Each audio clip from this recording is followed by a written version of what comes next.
iryo ni pave ry'ikoro rifite 15 kuri 12 n'igice kuri 20. Umubyimba thickness ni 6. Rishobora gukora nka pavers, rishobora gukora nka bricks.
Iryo ni ukwereka abakiriya ko dufite ubushobozi bwo kubakatira n'amadarete yafunga rogare, darete zakora muri parikingi nziza harimo n'urunyuranyurane rw'udutwatsi kugira ngo habemo verdure, ariko nabwo igira ubwoko bubiri bwo kuyubaka. Hari igihe bayapoza kuri beto kugira ngo hagemo twa rose na column turi mu twatsi, hari n'igihe tuyegeranya muri design y'amapave asanzwe nta kibazo. Ushaka gukora nka design cyangwa umuntu uri muri design ashaka kuzakoresha iri pave, izire ifite ni kangahe? Ifite 20 gutya mu burebure, rikagira 10 mu bugari, mu byimba ikaba 8 cm 8 bitewe n'uburyo arishakamo n'ubushobozi bwa disque dukoresha. Disque dukoresha ubu ngubu guhera kuri 25 kumanura, ubu n'ubugari, uburebure guhera kuri 5 kugeza kuri 40 turarishoboye. Umubyimba 20 irashoboka, thickness y'umubyimba. Urashaka nka metero kare tuvuge nk'ijana, mwazima mu gihe kingana? Dukurikije ubushobozi bw'imashini dufite iminsi 10 birashoboka ko metero kare ijana umuntu yodarinze iminsi 10 zabonetse. Kubera umubyimba wisumbuye ufite kabiri, iri rishobora gukora muri trottoir cyangwa se muri ale yinjira ku nzu ariko h'abanyamaguru. Umubyimba waryo urenze uw'ikaro, ariko kandi ukaba utegejeje ku mubyimba wo gukora umuhanda cyangwa parikingi. Ubwo rero ushobora kujya kuri trottoir cyangwa akayira kinjira mu nzu. Iri rishobora naryo gukora ahantu hatatu. Rishobora gukora ku nzu hanze bomeka ku nkuta, rishobora gukora kuri ayo matrottoir, rishobora no gukora kuri pavement, rishobora no gukora kuri pavement yo mu nzu. Hasi kuri pavement hari abantu bakunda kuyabona ari agaragara, iryo rirakorwa. Rishobora naryo gukora ahantu hatatu. Rishobora gukora ku nzu hanze bomeka ku nkuta, rishobora gukora kuri ayo matrottoir, rishobora no gukora kuri pavement, rishobora no gukora kuri pavement yo mu nzu. Iyo ukora isuku barikoresheje nka pave iri kuri koropa, ntabwo bakoropesha rakrete ahubwo bakoropesha ikiroso. Bamena amazi ya omo bagakoropesha ikiroso, ubwo twaturoso tugenda twinjira muri utwenge dukuramo umwanda bisigara bigaragara neza. Hari wambwiye ngo uko barikoropa niko riba ryiza, uko ryoze rirushaho kuba ryiza, rirushaho kuba rishyashya. Kandi icyiza cyaryo ryo n'urugarika ntabwo anyerera. Ushobora kuhashyira ahantu abantu bazabyinira hagire impanuka n'imwe yo kunyerera ngo abantu babone. Size itandukanye namwe twahoze tubona mbere. nayo ishobora gukora hasi kuri za trottoir, pavement, ku nkuta inyuma no ku nkuta indani mu nzu. Abakaraba utarikiraho ukanyagirwa nikarushaho kuba bwiza, iyo bayoza arushaho kuba meza cyane. Kuri kutaho ni cladding z'amakoro za size zitandukanye na zimwe twabonye muri ku rukuta rwa saramanje ruberanye n'urukuta rugari.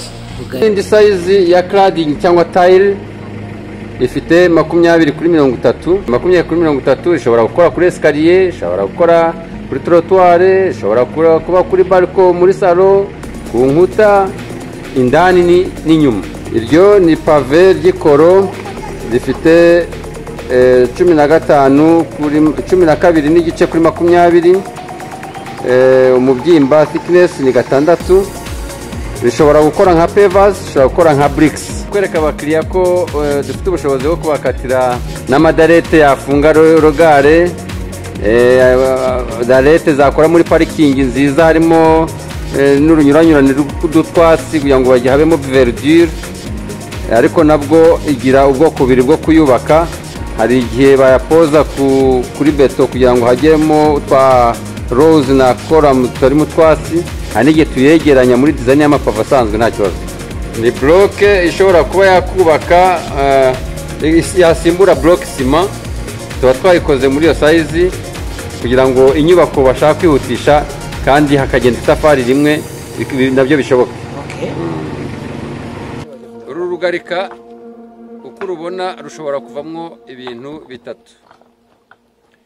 Ruvamo amakaro yari ukuyubakisha hasi, rukavamo cladding yari ukuyomeka ku nkuta. Noneho yo ruje rufite umubyimba w'itafari, dushobora gukatamo n'amatafari. Ntube wajya gushakira amatafari ahandi, kandi kuri site hafi aho ngaho hari urugarika rwavamo amatafari. Ni ibuye rikomoka mu Bugesera, riri mu bwoko bwa sandstone. Mu Bugesera rero riza riri white kuntu, mu ry'iburasirazuba rikaza riri red, ariko zose dufite ubushobozi bwo gukuramo cladding, bricks na tiles na konkase. Iri tafari naryo riva mu rugarika.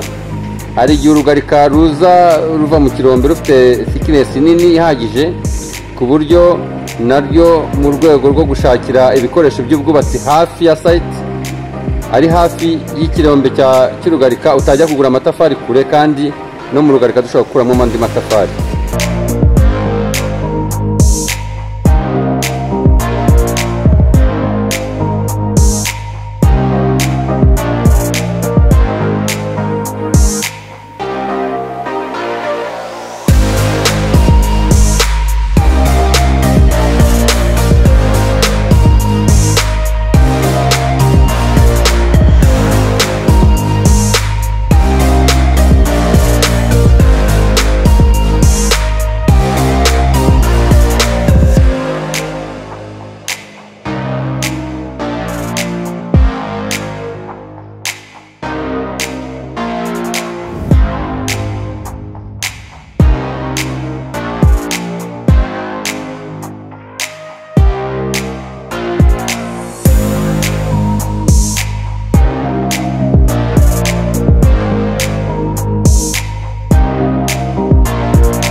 Iyo nayo ni tiles ishobora gukorwa muri mezire zitandukanye. Ubwo ni ukwereka abakiriya ko dushobora kubakatira ubugari n'uburebure bakwifuza.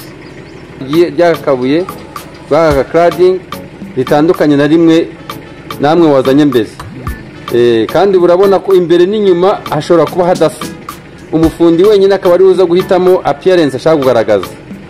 Noneho kugira ngo turipolishinge neza, hari n'indi produit dusiringaho hejuru rikaba rinyerera kurusha uko ubu ngubu rinyerera. Ako nako ni cladding twakase muri thickness kugira ngo fibers abe arizo ziba design. Turongo ni fibers yayo twakase muri thickness mu rwego rwo guhindura design. Ubwo ni ubwoko bw'ibuye bwitwa granite, naryo riboneka muri Musanze mu buryo bw'imashini zacu. Automatisme rigezemo niyo appearance yaryo, ariko ni granite ku buryo habonetse imashini ziri avance yaza ari granite nk'izi zisanzwe abantu bagura bagashyira ku bikoni no mu makaro hanze. Twashatse kugaragaza itafari naryo ko rishobora kuva muri granite rikaza ryubatse ari na finishing, ku buryo maintenance cost naryo yaba free, bajya boza n'amazi gusa nta kindi. Iyo ngiyo ni sandstone, amabuye akomoka mu burasirazuba, nayo ishobora kuvamo bricks, amatafari, pavers cyangwa se cladding mu rwego rwo kuyakora nk'amakaro yo komeka cyangwa gusasa hasi. Hanyuma hano ndi kuhabona ibintu bimeze nka poudre, ni sima mwamennye hasi. Ni sima mwamennye, ni biva ku mabuye mukoresha n'ibiki?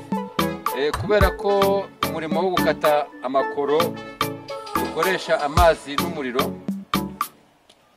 bifasha urwembe kudashyuha, bikongera bigafasha ko umukungugu udatumuka. Aho dukorera urahageze nta mukungugu utumuka, nuko bakata hakoreshwa n'amazi. Igihe rero amazi atemba nk'aho umukungugu watumutse, twebwe tubona amazi atemba arimwo utuntu tw'udupusyeri.